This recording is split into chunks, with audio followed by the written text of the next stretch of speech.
Olá a todos, vamos aqui para a nossa aula de tópicos. Hoje o tema aula é sobre dois fundos, o FAT e o FGTS. Na aula de terça eu acabei não dizendo nada sobre o FGTS, foi uma inclusão de última hora, resolvi colocar também alguma coisa aqui sobre o FGTS. Então hoje a gente vai estudar esses dois fundos. A base, né, de discussão aqui, o texto base, um deles é este, do Sandro Pereira Silva. Para quem acompanhou o meu projeto de extensão, o Economia em Foco, o Sandro foi um dos participantes em um dos encontros. Ele é técnico do IPEA há muito tempo, e ele falou da trajetória profissional dele, como quer trabalhar no IPEA e tudo mais.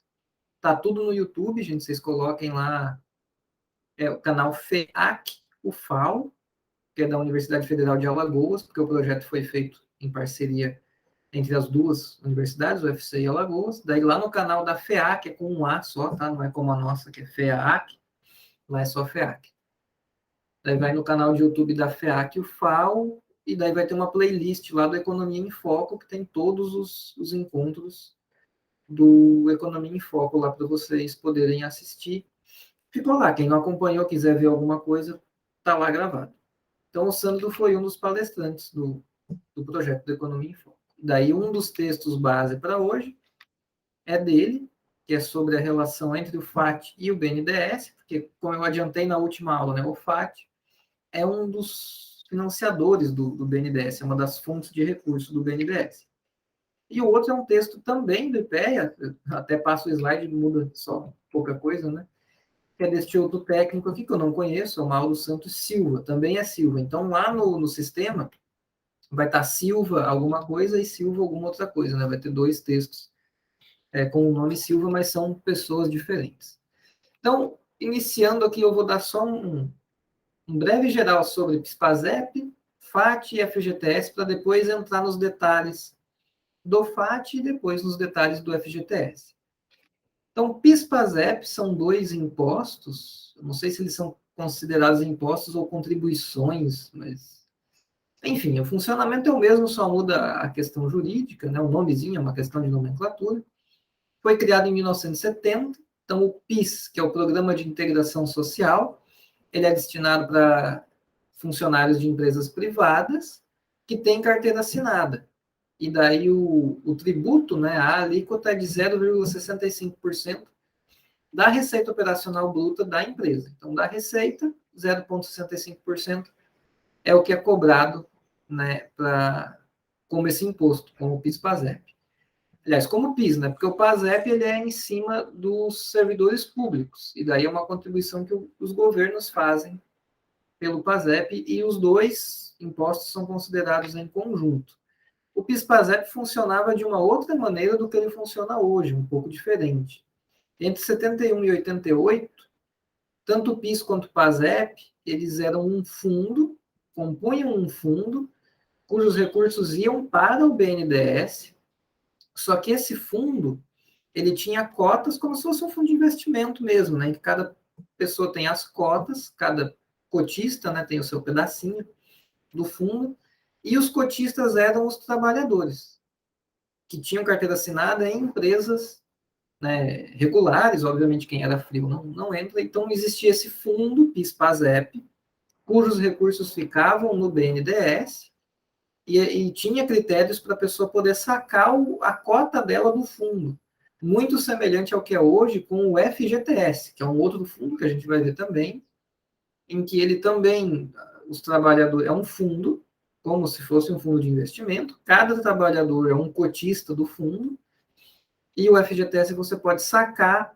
recursos, dependendo de vários critérios, e recentemente, quase que todo ano, os governos liberam, né? O saldo todo ano é liberado para trabalhadores poderem sacar, tentativas de estimular o consumo na economia e tudo o resto. Então, o PIS/PASEP era desse jeito, muito parecido com o que é hoje o FGTS. Mas, de 88 para frente, o funcionamento do PIS/PASEP muda. Ele deixa de ir para esse negócio chamado Fundo PIS/PASEP com cotas individuais, e a partir de 88, na verdade, foi regulamentado por uma lei em 1990, então, na prática mesmo é a partir de 1990, em que o dinheiro arrecadado todo ano, né, todo mês com o PIS/PASEP, ele vai para o FAT, que é um novo fundo que foi criado, que é o Fundo de Amparo ao Trabalhador. E nele não são cotas individuais para cada trabalhador que ele pode sacar. Então, não é mais assim que funcionam os recursos do PIS/PASEP. Não se compõem mais cotas individuais para poder sacar. O FAT é um fundo amplo, os recursos que entram nele, a gente vai estudar isso em detalhes já já, são aplicados, e daí ele também tem gastos, que a gente vai ver também quais são, mas não é um fundo com cotas para serem sacadas de modo individual. Ao contrário do que é o FGTS, que ele foi criado em 66, e esse, desde essa época, é nesse formato. Cada pessoa tem a sua cota no fundo. Ou seja, ali nos anos 70, 80, trabalhadores tinham, em geral, duas cotas, né, em dois fundos, o fundo PIS/PASEP e o FGTS. Hoje, você só tem cotas individualizadas, né, no FGTS. Então, o FGTS, ele não é um imposto, o PIS/PASEP é um imposto sobre receita da empresa. O FGTS é um imposto sobre a folha salarial. E daí ele é cobrado 8% do salário de cada funcionário de empresa, tem que ser CLT e tudo mais. Então, ele é um imposto que incide sobre a folha salarial, e daí esse recurso ele vai para cotas individuais que são abertas na Caixa Econômica Federal, e a Caixa quem administra todo o bolo de recursos do FGTS, que em conjunto formam, né, o FGTS, mas são contas ou cotas individualizadas, cada trabalhador tem a sua cotinha que é alimentada todo mês com esse imposto de 8% do seu salário. Então, a sua cotinha vai pingando isso todo mês lá. A gente vai ver melhor o fundo como um todo, como ele é administrado, os recursos para onde vão, já já. Então, vamos agora, gente, o que eu vou mostrar? Eu vou mostrar o FAT em um pouco mais de detalhes, baseado no texto do Sandro Pereira Silva. Depois, um detalhamento maior do FGTS, baseado no texto do Mauro Silva. E essa é a aula de hoje. E as duas coisas dialogam com o BNDES, porque os dois, em algum momento, ou durante todo o período, compunham parte do financiamento, né, das fontes de recursos do BNDES. Então, liga com o tema da aula anterior. Então, essa é a estrutura orçamentária simplificada do FAT. O quadro vem do artigo do Sandro. Então, aqui do lado seriam as receitas. Parece um balanço, né, ativo-passivo, mas não é isso. É como se fosse receita e despesa. Então, aqui é a arrecadação, de onde vem o dinheiro e para onde vai o dinheiro todo o período. Então, as principais fontes teriam três grandes grupos de fontes de recursos que alimentam este grande fundo chamado FAT, que depois a gente viu aonde ele põe esse dinheiro. Então, primeiro, é a receita primária, que vem o dinheiro do PIS/PASEP, cai aqui, caía todo, mas tem a DRU, que eu já chego ali. E tem também cota parte da contribuição sindical. Uma partezinha das contribuições sindicais também vem alimentar o FAT. Aí tem as receitas financeiras, porque como ele é um fundo, ele aplica dinheiro para render juros. Esses juros, obviamente, compõem uma receita. Então, ele também tem receitas financeiras, que vêm das aplicações desse dinheiro aqui e do que tem de dinheiro, né, formado pela soma de juros de todos os períodos pregressos. Então, tem receitas que vêm juros do que vai repassado para o BNDES, do que vai para depósitos especiais, que é um dinheiro que é aplicado em bancos da rede bancária convencional. Tem a reserva mínima de liquidez, que é uma parte, eu vou explicar isso aqui tudo com um pouquinho mais de detalhes já já. Essa reserva mínima de liquidez é uma parte do dinheiro do fundo que tem que ser aplicado em algo líquido. Ele tem que ter liquidez porque ele tem desembolsos frequentes, mas não vai deixar o dinheiro parado, então ele aplica em coisas que têm uma liquidez diária, para não deixar o dinheiro, né, custo de oportunidade, não deixar de ganhar. Mas, então, isso, obviamente, também se constitui uma receita. E daí também tem uma outra remuneração sobre esses recursos não desembolsados, que não tem muito detalhamento no texto. E tem outras receitas, muito esporádicas, como alguns benefícios que não foram desembolsados, talvez a pessoa tinha direito, por exemplo, ao seguro-desemprego, não pegou, algum convênio, alguma multa devida ao FAT ou alguma multa judicial. Então, o FAT, ele entra dinheiro disso tudo aqui.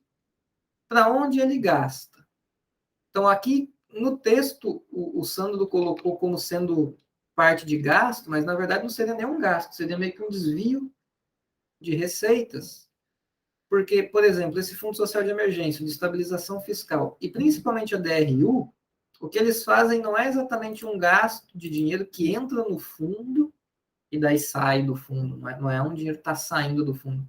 Ele só tá bloqueando a entrada, porque o PIS/PASEP era para estar entrando inteiro no FAT, e pela DRU, 30% desse recurso pode ser desvinculado. E, de fato, historicamente vem sendo desvinculado, desde que a DRU foi implementada. Então, o PIS/PASEP, que era para entrar todo no FAT, tem entrado só os 70% que sobram. Os outros 30% vão para outro, vai para a conta única do Tesouro e ele gasta onde ele bem entender, conforme ele quiser. Então, não é aqui ele colocou, né, como se fosse um gasto, né, uma obrigação do fundo, mas esse dinheiro nem entra no FAT para depois sair, né? É só um dinheiro que deveria vir, mas não veio. Mas ele acabou colocando assim, né, o autor do texto. Daí as principais fontes de gasto mesmo. Um é o repasse constitucional, o BNDES. Por que se chama repasse constitucional? Porque está na Constituição, obrigando o FAT a fazer. Isso daí, 40% do que entra no PIS/PASEP, aqui, deve ir para o BNDES. Então, não é 40% do PIS/PASEP todo.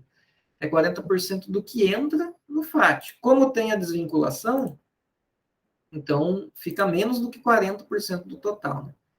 Fica 70% de 40%. Estou parecendo a Dilma aqui falando. As outras despesas que são as também principais, digamos assim, que é o seguro-desemprego, que é para quem está desempregado, obviamente, né, vai receber o seguro por alguns períodos, a depender do quanto de tempo ele trabalhou antes de ficar desempregado. E o abono salarial, eu botei um slidezinho aqui para ver. Aqui está escrito que pode receber o PIS/PASEP, mas na verdade pode receber o abono. Se chamou PIS/PASEP, mas é abono, um nome mais técnico. Então, o trabalhador tem que estar cadastrado no PIS/PASEP há pelo menos 5 anos, ou seja, tem que ter feito sua carteira de trabalho para ter um número de PIS.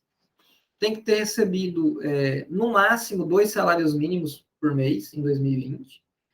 Porque ano passado, o certo era esse ano estar recebendo de 2021, mas pela pandemia atrasou todos esses cronogramas de pagamento. Então, o abono salarial de 2022 está pegando de 2020. Era para ser 2021, mas a pandemia bagunçou todo o calendário. Então, quem recebe, né, corriqueiramente mais de 2 salários mínimos, não tem direito ao abono salarial. O abono é um bônus, é um salário mínimo pago para quem, né, está dentro desses critérios. Então, não pode ter recebido mais do que 2 salários mínimos, ter trabalhado com carteira assinada por pelo menos um mês, em 2020, né? Na verdade, 30 dias, né, consecutivos ou não, e os dados têm que estar atualizados pelo empregador lá na base de dados RAIS. Então, isso aqui é o que a pessoa tem que ter para ter direito ao abono salarial. Se não me engano, o valor é um salário mínimo, salvo engano, pode ser que seja diferente. E é um pagamento assim, é um ano. Então, isso aqui é como se fosse, é um modo que foi feito para ter uma certa compensação, porque, como eu falei, o PIS/PASEP, antigamente, anos 70, 80, eram cotas individualizadas, o trabalhador podia lá sacar. Não é mais assim, mas todo trabalhador teria um direito a um saque de sua cota, porque ele não tem mais uma cota para ter saque, mas ele tem esse ganho, né? De, se não me engano, deixa eu dar um Google rápido aqui. Valor do abono salarial. Só para eu. O valor do abono é proporcional ao período. Estou falando errado. Cada mês trabalhado equivale a um benefício de R$ 101. Então, o abono depende do quanto. Professor aqui, ainda bem que eu corrigi, não exatamente ao vivo, porque vocês vão ver gravado, mas do meu ponto de vista foi ao vivo. Então, cada mês trabalhado, R$ 101. Se a pessoa só trabalhou um mês, vai ganhar 101. Se trabalhou os 12, vai ganhar 1.212. Então, esse é o que se recebe aí do abono, proporcional ao tanto que trabalhou. Importante dizer isso aí. Então, esses são os principais gastos do FAT, mas ele também, ó, é ele que sustenta o Cine, que é o Sistema Nacional de Emprego. Tem umas outras despesas com qualificação profissional que o texto não mostrou exatamente quais são. E tem essa reserva mínima de liquidez, que é como se fosse um gasto, né? Ele tem que estar sempre aplicando uma porcentagenzinha. Acho que tem algum slide que fala disso depois. Em ativos líquidos para render dinheiro, para ter, né, de onde tirar caso, por exemplo, dê algum problema na economia e o gasto com seguro-desemprego dispare, né, ele tem que ter uma reserva pronta, o fundo, né, tem que ter uma reserva líquida pronta para poder aplicar em caso de emergência. O que sobra disso tudo, né, depois que passou para o BNDES, pagou ali o seguro-desemprego e o abono do mês, sustentou o Cine, fez a reserva, o que sobrar se pode ser aplicado, né, nisso que é chamado depósitos especiais remunerados, que é emprestado para bancos públicos, Banco do Brasil e Caixa, basicamente. Então, é um dinheiro que é emprestado para eles e tem alguns critérios para ser passado, né? Por exemplo, aqui esses depósitos especiais são recursos excedentes do FAT, como eu falei.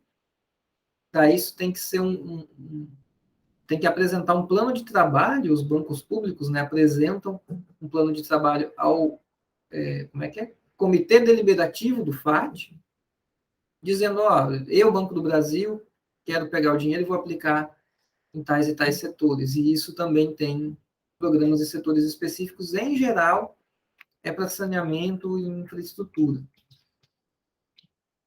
E deixa eu voltar se tem mais alguma coisa. Bom, é isso. O que tem no FAT, né? De onde entra o dinheiro, para onde vai. Então, o básico dele é feito para sustentar o seguro-desemprego, o abono salarial, o Cine, que é pequenininho, passar 40% para o BNDES, e daí o que sobra é aplicado também, mas daí via bancos públicos. Bom, isso aqui eu já falei. Aqui a remuneração, né? O que vai para o FAT constitucional, que vai para o BNDES, ele tem uma questão também que o prazo de exigibilidade dele é indefinido. Ou seja, o BNDES paga mensalmente ou anualmente para o FAT só os juros. Ele não devolve o principal, porque não tem um prazo. É só quando o CODEFAT, esse comitê deliberativo do FAT, pede, exige que o BNDES devolva parte do principal que ele devolve. Senão, o BNDES pode estar usando esse repasse a perder de vista, ele só fica passando sempre os juros. Já isso que é emprestado para os bancos públicos, pelos depósitos especiais, daí então ele tem um prazo definido, né? Está emprestando por 1 ano, por 2 anos, coisas assim. E em cima desses todos correm juros, né, como TLP ou LIBOR, que é a taxa básica lá da Inglaterra, que serve para parâmetro para muitas questões financeiras, né?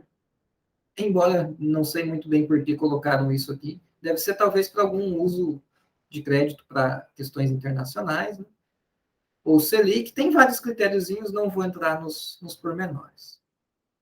Bom, só para ver para onde foram esses recursos do FAT constitucional, ou seja, o dinheiro que o FAT passou para o BNDES, aonde que o BNDES aplicou isso que veio do FAT. Então, por setor, 0,4% na indústria extrativa, 5,6% em comércio e serviços, da infraestrutura, agropecuária e boa parte na indústria de transformação. Já por região, boa parte aqui para o Sudeste, 1/3, né, basicamente. Norte, Nordeste, interregional, que são projetos que passam por mais de uma região. Sul e o meu Centro-Oeste, tadinho, ficou em último lugar. Aí o fluxo anual de recursos em bilhões de reais, né, o FAT constitucional, que é o que vai para o BNDES, que está em bilhões, né? Então a cada ano foi 13 bilhões, 14 bilhões, e assim foi sendo repassado, e os tais depósitos especiais. Então vejam que ele era grande lá atrás, no período, e ele vem diminuindo com o tempo. Por quê? Vamos lembrar, esse depósito especial ele é o que sobra, entre aspas, do FAT depois que ele faz os seus gastos, né? Então é sinal que está sobrando menos dinheiro, talvez por entrar menos, talvez por estar gastando mais, ou uma combinação das duas coisas. Então, essa sobra de dinheiro que fica no FAT para ele daí aplicar em bancos públicos vem sendo cada vez menor ao longo do tempo. Daí, por item patrimonial, né, daí uma proporção do balanço do FAT, dos ativos dele, né, o FAT constitucional, ou seja, o que é repassado para o BNDES, uma parcela importante e crescente ao longo do período. Então, o FAT está basicamente aplicando dinheiros, está aplicando, né, seus recursos no FAT, no BNDES. Os depósitos especiais, que eram relevantes, mas cada vez menores, que é um dinheiro aplicado em bancos, e esse extramercado, que acredito que se refira àquela reserva e outras questões que é aplicado de modo mais líquido. E daí, olhando para o BNDES, só rapidinho, né, no passivo do BNDES, só para ter noção do tamanho, né, do FAT, que tem o constitucional, e também tem depósitos especiais, isso eu acabei me passando, né? Porque o depósito especial é um dinheiro aplicado em bancos públicos, eu falei Banco do Brasil e Caixa, mas o BNDES também é um banco público, né? Então ele também pode pegar via esses depósitos especiais. Daí aqui do BNDES é interessante ver que tem essa partezinha aqui, PIS/PASEP. O que é isso, professor? Porque o PIS/PASEP não vai para o FAT, vai desde 1990. Antes, ele compunha um fundo PIS/PASEP que ia para o BNDES. E depois que ele passou a ser direcionado para o FAT. Mas o recurso lá de trás está aí aparecendo ainda no BNDES. Por N motivos. Às vezes as pessoas não sacaram por não poder, por não se lembrar, por falecer e ninguém ia atrás. Então ficou um saldo desse PIS/PASEP lá dos anos 70, 80 no balanço do BNDES. Esse dinheiro ficou lá. E depois esse fundo ele foi extinto em 2020. Agora ele foi extinto. E esses recursos foram repassados para o FGTS, eu já falo disso. E aqui o Tesouro Nacional, né, para ver a importância dos repasses, como sobem, né, as cifras, e o patrimônio líquido. Isso aqui está tudo em bilhões de reais. E daí aqui, em termos percentuais, em relação ao próprio passivo, né? Então, patrimônio líquido, o tesouro, vejam como aumenta, né, o tesouro, esses repasses, como eu expliquei na aula passada. O FAT perde importância relativa. Daí esse fundo PIS/PASEP, que eu acabei de explicar, e outras fontes.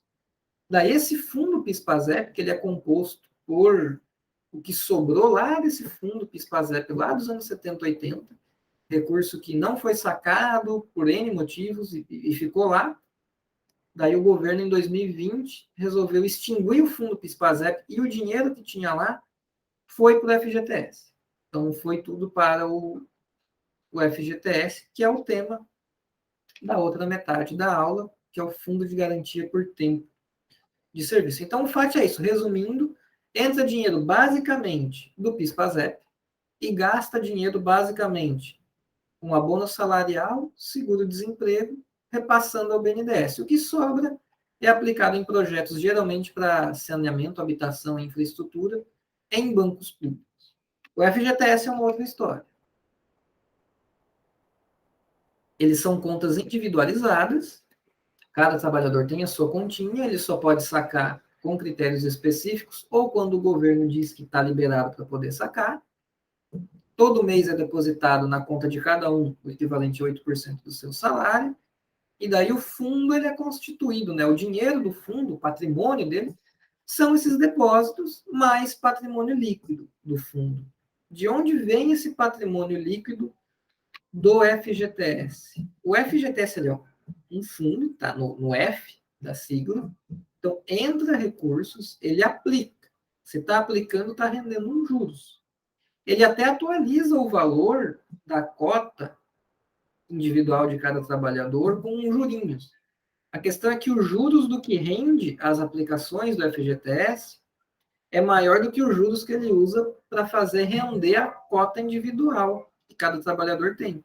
Então tem uma diferença e tem um ganho do FGTS. E esse ganho vai compondo o patrimônio líquido do FGTS. Então o FGTS ele é majoritariamente composto de dinheiro dos trabalhadores, mas ele tem um dinheiro que é dele. do próprio fundo, que é oriundo desse ganho financeiro que ele tem, entre o que ele ganha das aplicações e o que ele usa para atualizar a cota individual.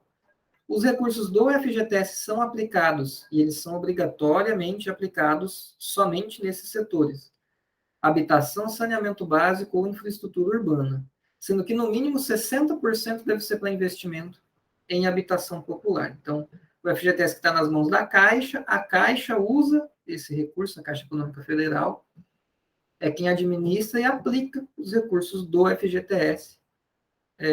Só pode aplicar nesses setores, né, com financiamentos da Caixa para projetos, né, nesses setores. Aqui o ativo, né, vamos olhar o ativo e o passivo do FGTS. Então, o que ele tem de ativo, olhando aqui só para 2017 mesmo, né, em termos percentuais. Aqui são aplicações financeiras, né, para ter liquidez, 3,5%.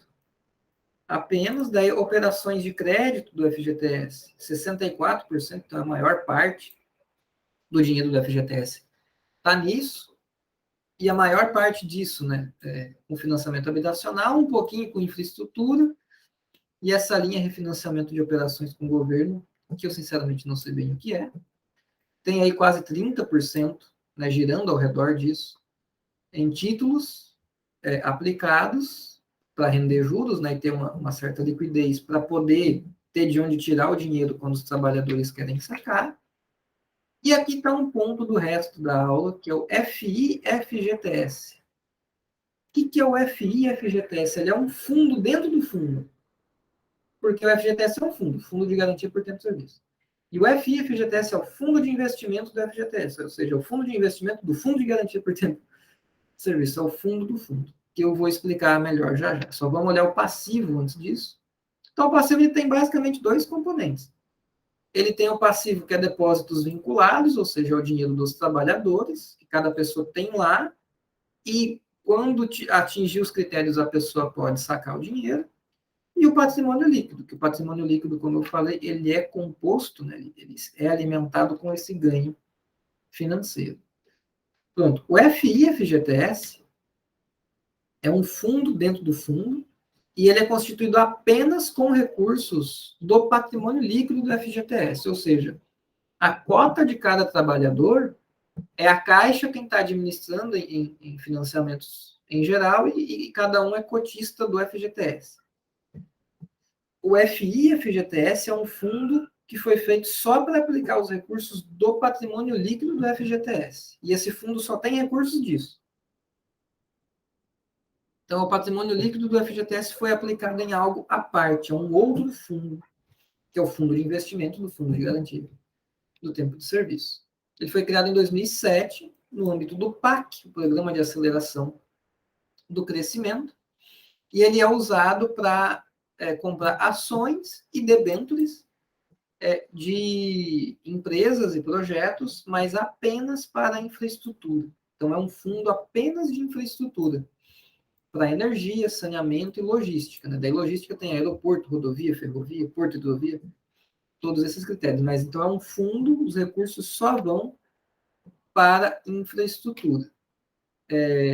A carteira de investimentos, para a gente dar uma olhada aqui rápida, onde estão, né, os recursos. E aqui tem uma linha do tempo, né, 2008 a 2016. Então, era boa parte em debêntures, mas foi diminuindo ao longo do tempo. Tinha muito, né, de debêntures do BNDES, então esse fundo de investimento do FGTS colocava muito dinheiro no BNDES também, mas com o tempo isso diminuiu.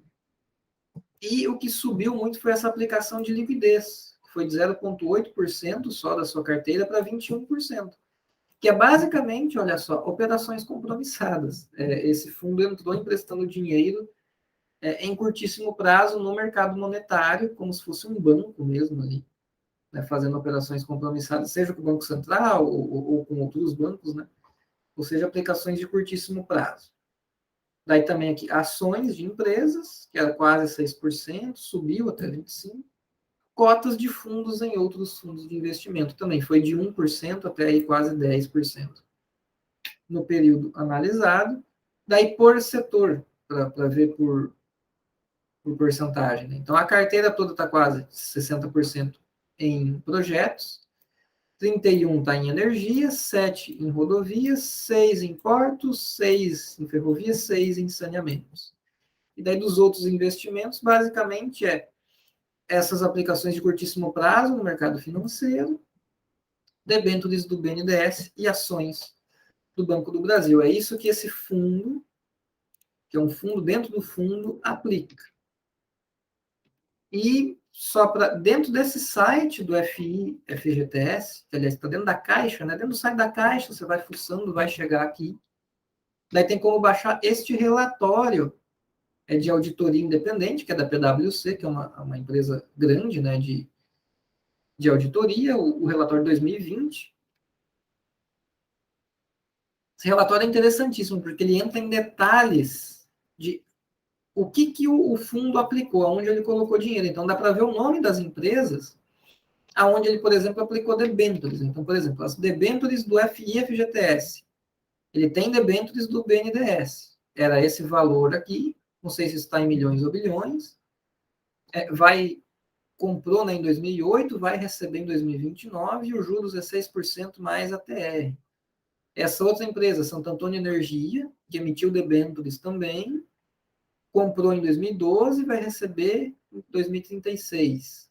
E os juros é esse. Porto do Açu, e assim vai. Tem uma longa lista de debêntures que esse fundo aplicou. Telespires Participações, Nova Dutra, que é a rodovia Presidente Dutra, Brasil Thermic, pelo nome parece ser termoelétrica, Light Energia, Via Rondon, Centrais Elétricas de Pernambuco, assim vai, Odebrecht. Então, são debêntures de empresas de infraestrutura que esse fundo aplica. Então, é como se fosse uma fonte de financiamento para a infraestrutura no Brasil, esse fundo de investimento do FGTS. E daí também aplicou em fundos de investimento, então é um fundo ao cubo, né? É o fundo de investimento do Fundo de Garantia por Tempo de Serviço, investindo em fundos de investimento. Muitos fundos. E também ações. Então, tem ações dessa Brado Logística, e daí tem a participação no capital total da sociedade. Vejam que algumas empresas, o FI-FGTS tem muitas ações, quase majoritária. Não chega a ser majoritária nenhuma, mas, por exemplo, aqui nessa BRK Ambiental, ficou cortadinho aqui, mas ele tem 49% do capital da empresa, é quase o principal dono. Né? Essa Cone SA, que eu não faço ideia o que é, ele tem quase 40%. Energin, pelo nome Energia, 45% do capital dessa empresa é do FI-FGTS. Que mais que a gente pode pegar aqui? Odebrecht, Ambiental Participações, que deve ser alguma coisa separada da Odebrecht. 30% do capital é do FI-FGTS. Então, vejam que é um fundo que é dono, né, de um bom pedaço de algumas empresas de infraestrutura. Coisas doidas da estrutura patrimonial do nosso país. Né? Se você parar para pensar, porque é o FGTS que é composto desse dinheiro dos trabalhadores, o ganho financeiro que ele tem compõe o seu patrimônio líquido, que virou um fundo à parte, e esse fundo à parte tem muito dinheiro em debêntures, tudo em infraestrutura, mas muito dinheiro em debêntures, e é dono de pedaços, às vezes, muito grandes de empresas de energia.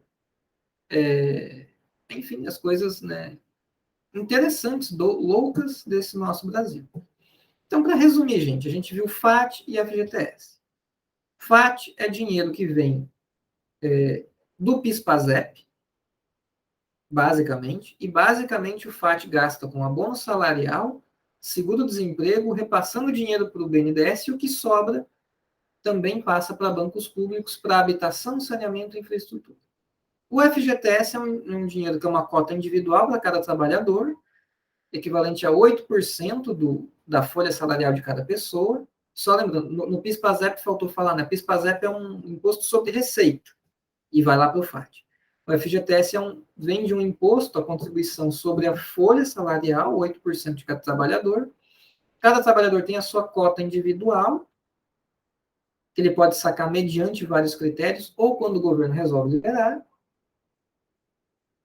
O FGTS tem um ganho financeiro, porque ele pega esse volume gigantesco de recursos e aplica e ganha uns juros. e ele atualiza as cotas individuais, mas por um juros mais baixo. A diferença vira patrimônio líquido. E em 2007, esse patrimônio líquido, esse dinheiro foi aplicado em um outro fundo, que é o Fundo de Investimento do FGTS. E esse fundo investe apenas em infraestrutura, comprando debêntures de empresas e ações de empresas, e é dono de bons pedaços aí de algumas empresas de infraestrutura do nosso país. Bom, gente, essa é a aula de hoje. Espero que tenham gostado e achado interessante este tema. Nos vemos, então, de modo gravado também na próxima semana. Até a próxima aula.